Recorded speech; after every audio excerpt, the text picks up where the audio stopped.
왕으로서 유대 베들레헴에서 나심에 동방으로부터 박사들이 예루살렘에 이르러 말하되 유대인의 왕으로 나신 이가 어디 계시냐? 우리가 동방에서 그의 별을 보고 그에게 경배하러 왔노라 하니 헤롯 왕과 온 예루살렘이 듣고 소동한지라. 왕이 모든 대제사장과 백성의 세관들을 모아 그리스도가 어디서 나겠느냐 물으니 이르되 유대 베들레헴이오니 이는 선지자로 이렇게 기록된 바.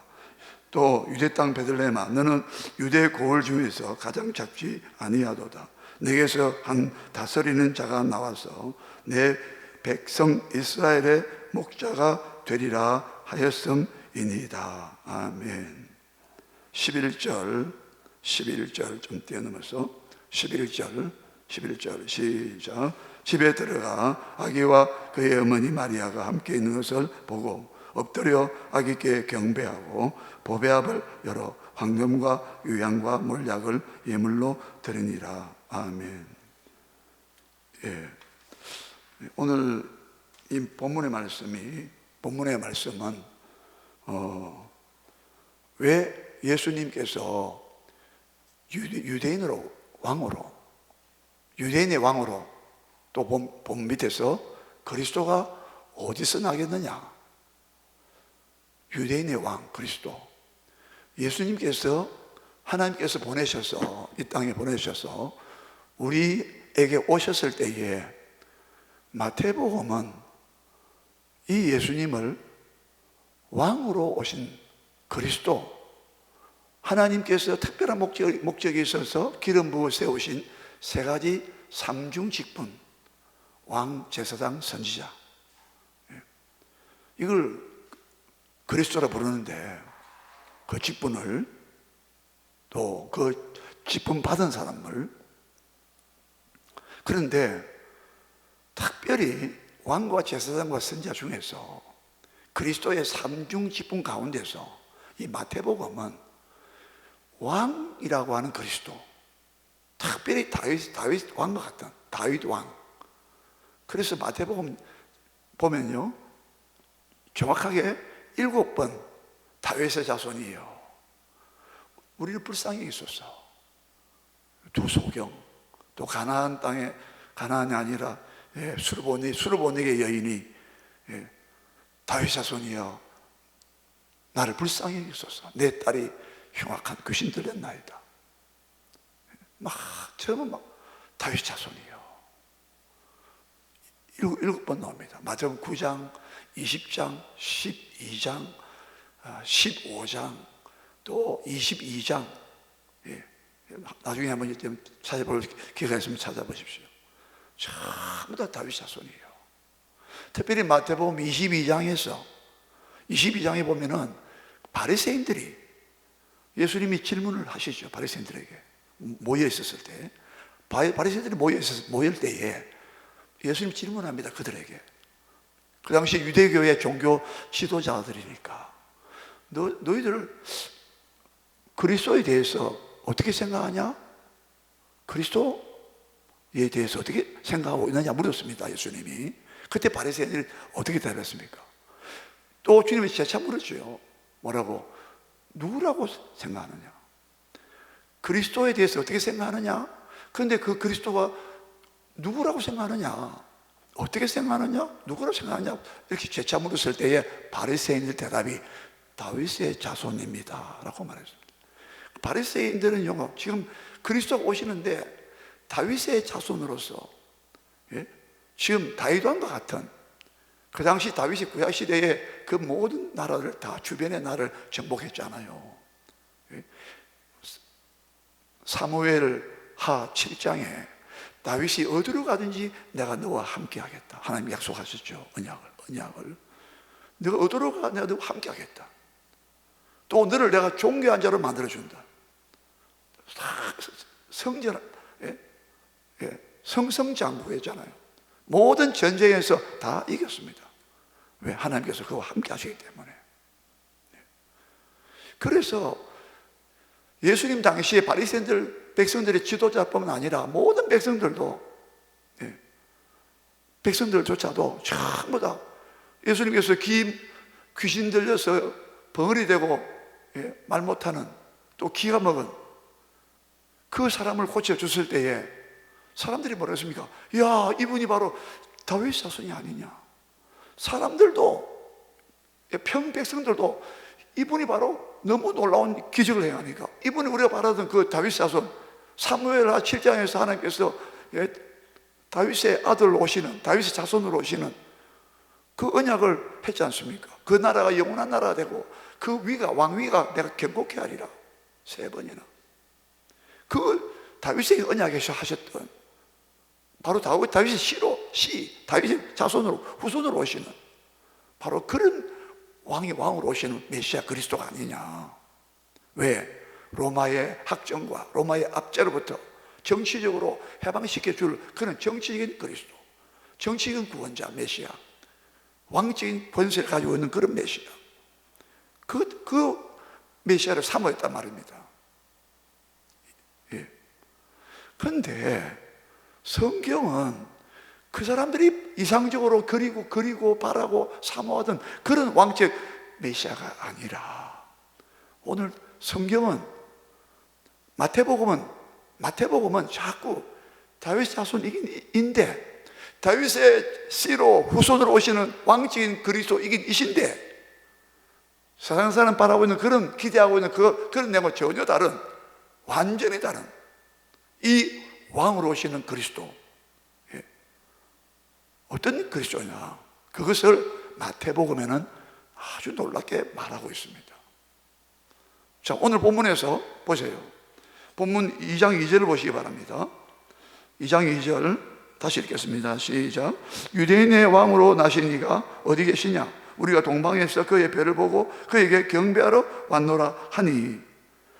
우리가 너무 잘 알고 있습니다. 동방박사들이 찾아와서 당연히 유대인의 왕이 예루살렘의 서울 수도에 안 태어나겠나. 유대인 왕이니까 그 왕의 도시가 어디입니까? 예루살렘 아니겠어요? 이스라엘의 수도 서울이, 거기 중심지가 예루살렘이잖아요. 그래서 예루살렘으로 들어온 겁니다. 와서 물어봤습니다. 유대인으로 왕으로 오시니 어디 계시냐고.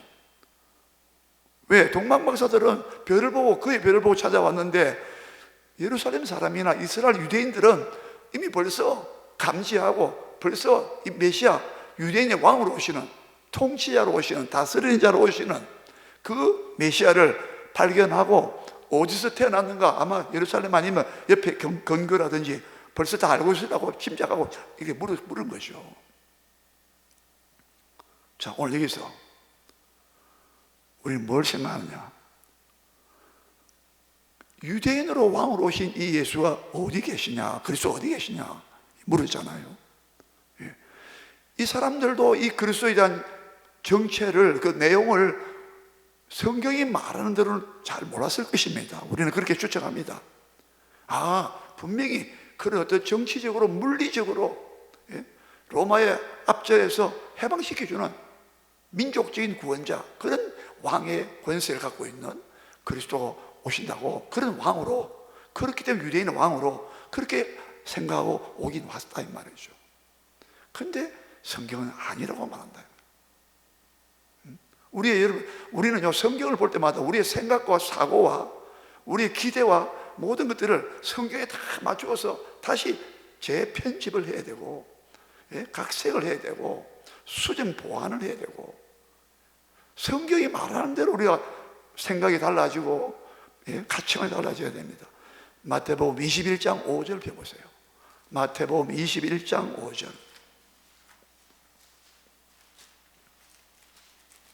마태복음 21장 5절. 자, 5절. 마태복음 21장 5절 같이 읽겠습니다. 시작. 시온 딸에게 이르기를 내 왕이 내게 임하나니 그는 겸손하여 나귀 곧 멍에 매는 짐승의 새끼를 탓도다 하라 하였느니라. 4절 바로 위에 이는 선지자로 통하여 하신 말씀을 이루려 하심이라. 일렀으되 시온 딸에게 이르기를 내 왕이 내게 임하나니 그는 겸손하여서 나귀 곧 멍에 매는 짐승의 새끼를 탓도다 하라 하였느니라. 이 말씀이 이루어졌다는 겁니다. 이 본문은 뭐예요? 예수님께서 십자가 지시려고 우리를 죄에서 대속하시고 구속하시기 위하여, 십자가에서 우리 죄를 담당하시기 위하여. 네, 마태복음 1장 21절 말씀과 같이 이름을, 태어날 때 이름을 예수라고 해라.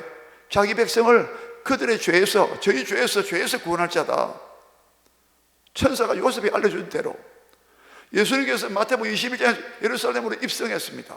들어갔는데, 예수님 예루살렘 들어가셨을 때에 거기서 일주일을 보내시면서 바로 이제 십자가에 죽으시고 3일 만에 부활하시잖아요. 예? 그가 참된 어떤 그리스도이냐, 그걸 입증하기 위해서. 자, 그런데 예수님은 나귀 새끼를 타고 들어갔잖아요. 예? 이 나귀 새끼를 타고 들어간 이 사건을 두고 마태복음은 구약성경 스가랴서, 학계 스가랴 노저 스가랴서 9장 9절을 인용하신 겁니다. 스가랴 선지자는 예수님 오시기 전에 한 500년 전의 사람입니다. 500년 전에 스가랴 선지자를 통해서 스가랴 9장 9절, 보라 너의 왕이 임하나니, 스가랴가 미리 예언한 것입니다. 장차 500년 지난 다음에 신약 시대가 되면, 예수님 오실 때가 되면 장차 한 왕이 네게 임한다. 예루살렘에 임하실 것이다. 이스라엘에 오신다. 장차 한 왕이 오시는데, 그 왕은 겸손하여서 나귀 새끼를 타고 멍에 매는 짐승의 멍에 메고 있는 나귀 새끼를 타고 들어오실 것이다. 미리 예언했습니다. 그는 겸손하여서, 정복자가 아니고 해방자가 아니라 이스라엘을 죄에서 구원하시는 그런 겸손한 왕으로, 그것을 표상하기 위해서 표상으로 뭡니까?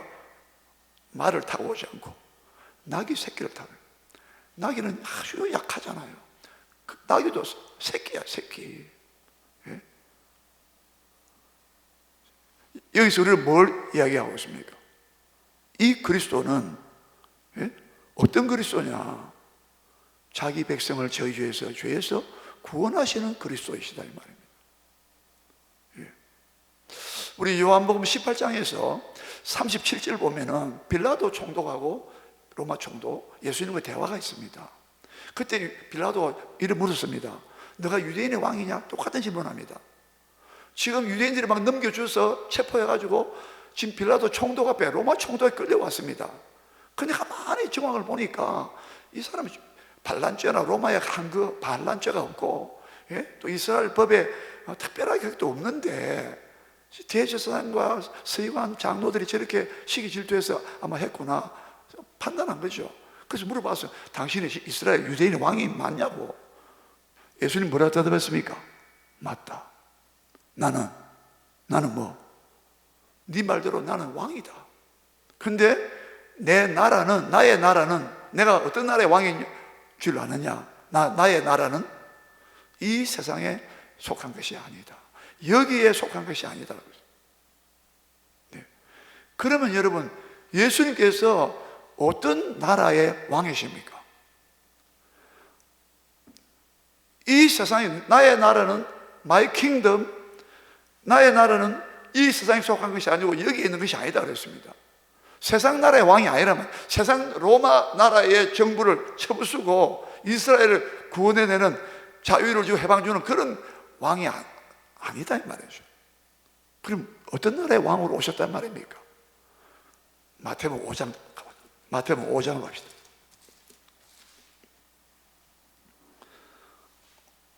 (3절) 다 아시죠? 팔복을 말씀하실 때 마태복음 5장 3절 다 같이 시작. 심령이 가난한 자는 복이 있나니 천국이 그들의 것이며. 12절로 갑니다. 10절입니다. 시작. 을을 위하여 박해를 받는 자는 복이 있나니 천국이 그들의 것임이라.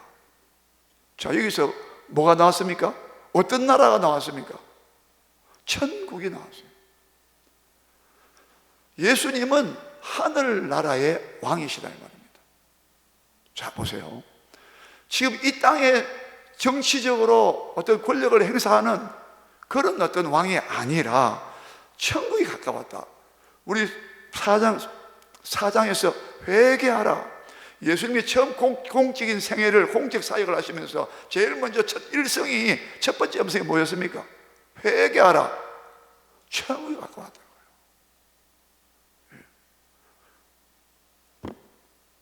누가복음은 하나님의 나라가 가까웠다, 하나님이 다스리는 나라. 마태복음은요, 하나님이라고 하는 이름을 함부로 유대인들은 못 올립니다. 그래서 천국, 하늘 나라라고 말했습니다.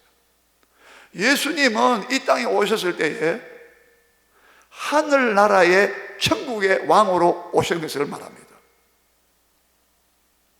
자, 여러분, 이게 무슨 말이냐 좀 감이 안 잡힐 겁니다. 이 세상의 왕이 아니라 하나님의 나라고, 하나님의 통치가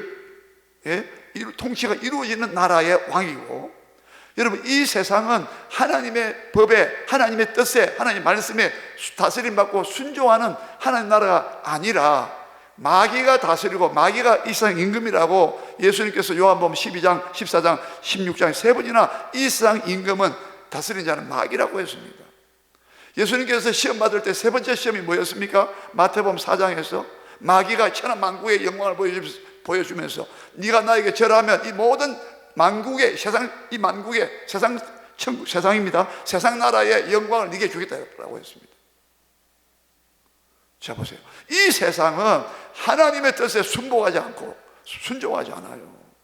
근데 하나님의 나라가, 하늘나라가 이 땅에 들어오신 것은, 이 하나님의 나라가 이 땅에 들어온 것은 이 세상 나라를 하나님의 나라로 만들려고 오셨다 이 말입니다. 조금 이해됩니까? 예수님 어떤 왕으로 오셨느냐? 하늘나라를, 여기에 하나님의 뜻에 불순종하고 있는, 자기 마음대로 죄악 가운데 살고, 마귀와 함께 살고 있는, 마귀의 통치를 받고 있는, 죄의 권세 아래 있는 이 세상 사람들에게 여기에 그들의 모든 권세를 깨트려버리고, 영적인 모든 불순종의 죄를 깨트려버리고, 권세를 깨트려버리고, 하나님께 순복하고 하나님께 순종하고 하나님께 영광을 돌리는, 하나님께 찬양과 경배, 예배 드리는 하나님의 나라를 이 땅에 이루시려고 오신 하늘나라의 왕이시다 이 말입니다. 이해가 되십니까? 중요합니다. 자, 그러면 조금 더 하나 더 단계로 나갑니다. 그러면 하나님 나라 이 땅이 이루어진다면 하나님의 나라는 반드시 뭐가 있어야 됩니까? 백성도 있어야 되고, 그 백성을 다스리는 뭐가 있어야 돼요? 법이 있어야 되잖아요. 하나님의 나라는 세상 나라도 각 나라마다 법이 다 있어요. 법이 없으면 나라가 안 되죠. 민법이다, 상법이다, 헌법이다, 우리 육법이지 않습니까? 예? 여러분, 하늘나라는 어떤 법으로 다스림 받을까요? 5장 17절 보시기 바랍니다. 5장 17절입니다. 5장 17절입니다. 시작. 내가 율법이나 선지자를 폐하러 온 줄로 생각하지 말라. 폐하러 온 것이 아니요 완전하게 하려 함이니라. 18절입니다. 진실로 너희에게 이르노니 천지가 없어지기 전에는 율법의 1.1획도 결코 없어지지 아니하고 다 이루리라. 자, 보세요. 방금 주님께서 천국이 너희 것이다. 하나님의 나라는, 천국의 백성은 심령이 가난한 자고, 너무 가난하고 겸손한 자고, 하나님 앞에 자기가 어렵다고 내세울 만한 게 아무것도 없고, 나는 죄밖에 없는 존재입니다. 그게 심령이 가난한 자입니다. 하나님이 요구하시는 기준에 나는 아무것도 내놓을 게 없습니다. 나는 철저하게 나는 가난뱅이고 아무것도 없는, 그런 가난뱅이, 그런 아무것도 없는 자, 무능한 자, 무력한 자, 그게 심령이 가난한 자입니다. 이게 하늘나라 백성의 특징의 첫 번째 특징입니다. 관문이에요, 관문. 심령이 가난하면 절대 하늘나라 백성이 안 되고 하나님 나라 들어갈 수도 없어요. 그 하늘나라의 왕 대신 예수님과 함께 살 수도 없어요. 근데 이 하늘나라의 왕으로 오신 예수님이 심령이 가난하도록 우리에게 은혜 주시고, 당신이 모든 우리 죄와 허물을 다 도말하시고, 모든 불순종과 모든 죄악들의 죄의 권세도 다 처결하시고, 성령을 보내주셔가지고 우리의 심령을 가난하게 만들었다 이 말입니다. 할렐루야. 자, 그래서 이 하늘나라도 법이 있어요. 어떤 법이냐? 바로 17절에 말했습니다. 내가 율법이나 선지자를 폐하러 온 줄로 생각하지 말라. 폐하러 온 것이 아니요 완전하게 하려 왔다. 그리고 18절에 읽었습니다. 다 내가 이루겠다. 율법의 1.1획도 다 결코 없어지지 않냐고 다 내가 이루겠다. 하나님의 나라는, 천국은요, 그 천국에 들어간 백성은요, 그 천국을 다스리는 왕은요, 자기 백성을 죄에서 구원하시기 위해서, 죄가 뭐예요? 율법을 어긴 죄입니다. 늘 자주 말씀드리죠. 하늘의 나라의 백성은, 하늘나라 백성이 되려면 그 나라에 법이 있는데, 그 법이 뭐냐? 율법과 선지자, 모든 율법과 계명을 내가 다 완성했다는 거예요. 완성, 성취했다는 뜻입니다. 다 이뤘다는 뜻이에요. 예수님은요, 우리가 율법을 우리 다 못 지켰는데 그 율법을 다 내가 완전케 하러 왔다. 완전하다 이 말은 성취하다, 플레로마 뜻인데, 이 말은 플레로마, 이 말은 넘친다, 흘러 넘친다, 완성하다, 완전하게 하다, 완성하다, 예? 성취한다. 하나님의 약속이 성취되고 예언의 말씀이 성취가 된다. 그게 바로 완전이라는, 내가 완전케 하러 왔다. 내가 폐지하러 온 게 아니다. 폐하려 온 것이 아니다. 율법을 내가 완전하게 하려 왔다. 야, 여러분, 여기서 얼마나 우리 돌파, 해방 느끼면 안 됩니까? 이야, 율법과 선지자, 저 구약의 모든 율법을 완전케 하신 분이 1.1획도 없어지지 않고 다 내가 이루겠다. 예수님 다 율법의 요구와 율법의 심판과 율법의 정죄와 율법의 저주, 성경에 나오는 다 용어들이에요, 용어들. 거기에서 우리 예수님이 다 이루셔가지고, 예?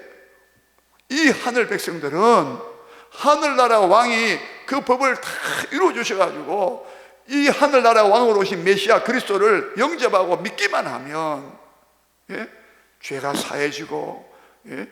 죄 용서받고 하나님 관계가 회복되어져서 어렵다고 하시는 그 은혜를 받게 되니, 얼마나 이 왕이야말로, 예? 우리는 너무나 구원자가 아니고 구세주가 아니고 뭡니까?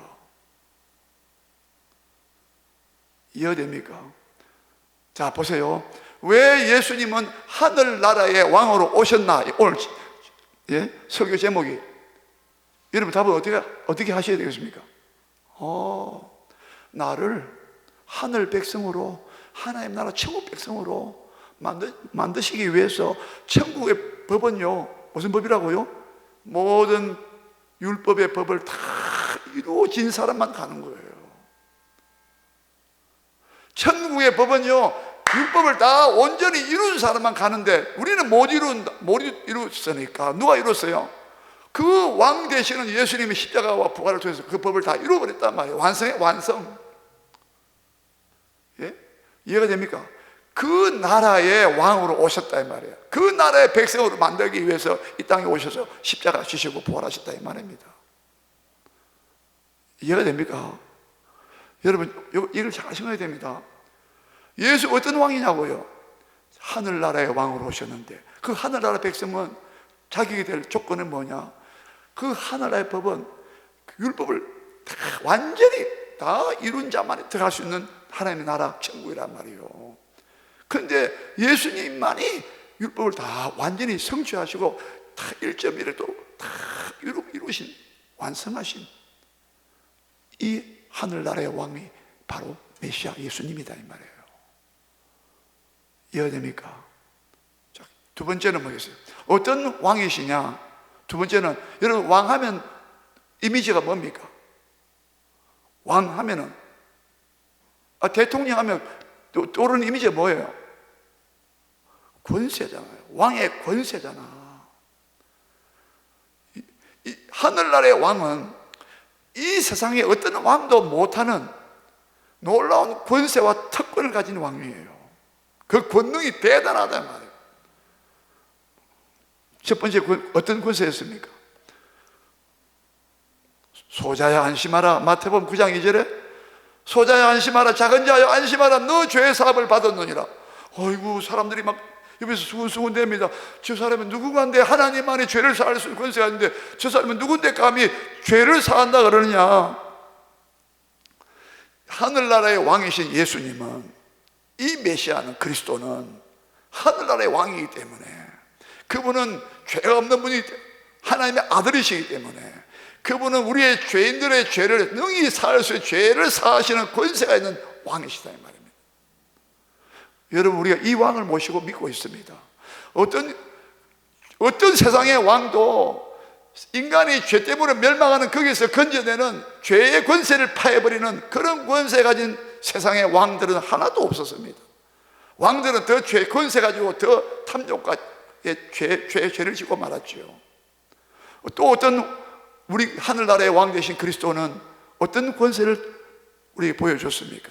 어떤 질병도 야이로의 딸을 죽어가는, 죽은 딸을 살려내는 사망의 권세, 죽음의 권세를 깨뜨려버리는, 예수님이 부활하셔서 뭐로 사망 권세를 깨뜨려버리는, 여러분, 죽음의 권세보다 더 큰 권세가 있습니까?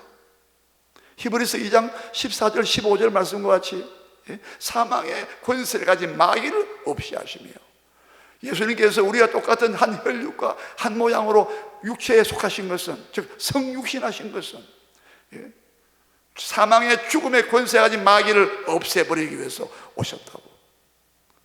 이런 우리는 하늘나라의 왕의 권세 가진 예수님을 우리가 믿고 있다 이 말입니다. 어떤 질병도, 어떤 귀신도 오병이어의 권세, 그런 기적, 놀라운 귀신을 쫓아내는 권세를 제자들에게 주셨습니다. 그러므로 오늘 결론적으로 우리는 어떤 왕을 모시고 있어요? 우리는 하늘나라의 천국 백성으로서 우리도 그 왕의 권세를 우리에게 나누어 줬기 때문에 우리도 그리스도의 권세를 가지고 귀신을 내쫓고 복음을 전하고, 또 우리 그리스도에게 오늘 동방박사들이 경배와 찬양을 드리는 것처럼, 보배를 하나님께 주님께 드린 것처럼 우리도 주님을 섬기고 예배하고 찬양 경배드리고, 그런 그리스도를, 그런 왕을 우리가 모시고 믿고 있다 이 말입니다. 여러분, 한 주간도 우리의 권세, 그리스도의 왕의 권세, 그분의 권세를 우리 가지고 우리도 세상에서 여러분 승리하시길 주님의 이름으로 축원합니다. 기도하겠습니다. 하나님 아버지 감사합니다. 아버지 하나님,